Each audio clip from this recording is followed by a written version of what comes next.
Let's bring in TrendMacro's CIO Donald Luskin to discuss this now. So, Donald, it's you and the big business folks, man. You guys are just the producers of the world shutting it down. Oh, we guys? Oh, my God. I don't know whether to be flattered or mortally wounded. Look, this isn't about business versus government. This is about the individual versus the collective. That was Ayn Rand's basic idea. And John Galt took the individualists, who were the great businessmen, and brought them with him at great personal sacrifice to go on strike against a government and against crony capitalists who were dying in an orgy of collectivism. Now, the right way to go on strike is, say, for the NBA, instead of taking a cheap shot at China and then apologizing for it, stop doing business with China, right? That would be the John Galt thing to do, to go on strike. But that takes sacrifices.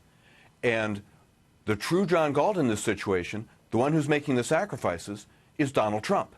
Because he's saying that China is an evil collectivist empire and that we should be doing less business with them, no business with them, until they reform and respect property rights, human rights, all of the things that make individualism possible.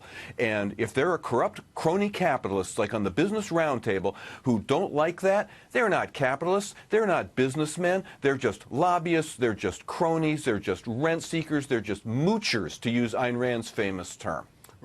In your mind, do you think now they've sort of checked the public winds and they know, particularly now because the NBA has really stepped in it, that they've made a huge mistake? And if so, how can they walk this back? Last I heard, the Koch network was training 100,000 people to go around this country and explain how good the China relationship has been to Americans.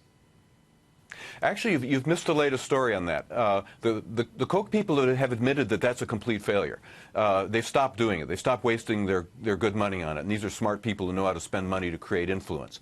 Now, what Trump has done is, in a year and a half that he's been conducting this trade war, he has completely turned public opinion against China. So, the idea that people like the NBA are speaking out, they'd never admit it, but that's because Trump woke them to the danger of China, right? Democrats, look, what does Elizabeth Warren say? She says, oh, I wouldn't take Trump's tariffs back. It's just that in addition to pursuing a trade war, I'd want to call them on human rights, on environmental protections, on not having labor unions, right? So they're all just trying to out anti-China each other. Well, maybe we've got a different kind of woke. Donald, thank you very much. Always appreciate our conversations. Folks, we'll be right back.